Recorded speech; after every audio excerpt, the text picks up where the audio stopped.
जय हिंद साथियों। संस्कार क्लासेस जीरापुर में आपका स्वागत है। आज हम पढ़ेंगे काव्य की परिभाषा, काव्य के प्रकार और साथ ही साथ दोस्तों काव्य के भेद, जिसमें आपका काव्य का संपूर्ण वर्णन रहेगा। सारे मोस्ट और इम्पोर्टेंट क्वेश्चन यहाँ पे दिए हुए रहेंगे। तो देखते हैं दोस्तों काव्य क्या होता है। काव्य होता है दोस्तों छंदबद्ध रचना काव्य कहलाती है। आचार्य विश्वनाथ ने काव्य को परिभाषित करते हुए कहा है, रसात्मक वाक्यम काव्यम, अर्थात रस युक्त वाक्य ही काव्य कहलाता है। तो दोस्तों ये हुआ आपका काव्य की परिभाषा। इसी के साथ साथ देखेंगे दोस्तों काव्य के प्रकार।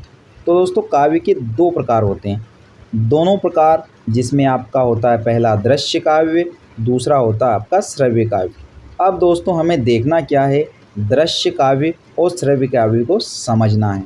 दृश्य काव्य क्या होता है दोस्तों, वह काव्य जिसको देखकर उसका आनंद प्राप्त किया जाता है, जिसे देखकर जो आनंद प्राप्त किया जाता है वही आपका दृश्य काव्य होता है। और दृश्य में अपन दो चीज़ें देखते हैं, एक नाटक और दूसरा होता है एकांकी। अब दोस्तों नाटक और एकांकी समझ लेते हैं। नाटक क्या होता है, एकांकी क्या होता है।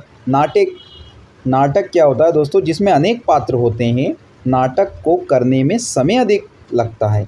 उसी का विपरीत हम देखते हैं एकांकी, जिसमें मात्र एक व्यक्ति होता है, उस एक व्यक्ति के माध्यम से अभिनय किया जाता है। एकांकी में एक पात्र होता है, एकांकी को करने में कम से कम समय लगता है। तो दोस्तों ये हुआ आपका नाटक और एकांकी का बहुत ही बेहतरीन आंसर और जो बहुत ही मोस्ट है। इसी के बाद श्रव्य काव्य को देखते हैं। श्रव्य काव्य वह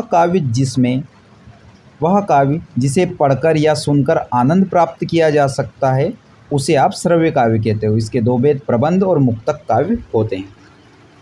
इसी के साथ दोस्तों प्रबंध काव्य क्या होता है। प्रबंध काव्य जिसमें कोई रचना किसी कथा सूत्र में पूर्णतः पिरोई हुई रहती है, वो आपका प्रबंध काव्य होता है।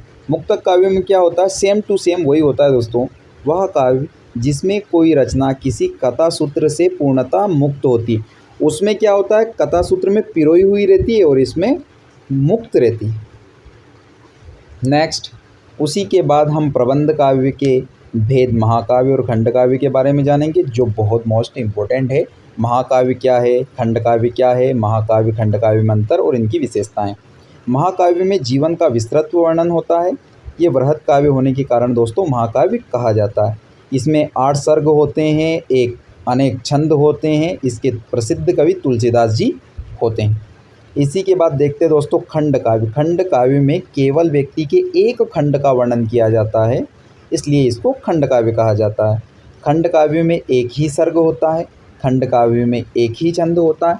और खंड काव्य के दोस्तों प्रसिद्ध कवि मैथिली शरण गुप्त जी है, पंचवटी जिनकी विशेष रचना है।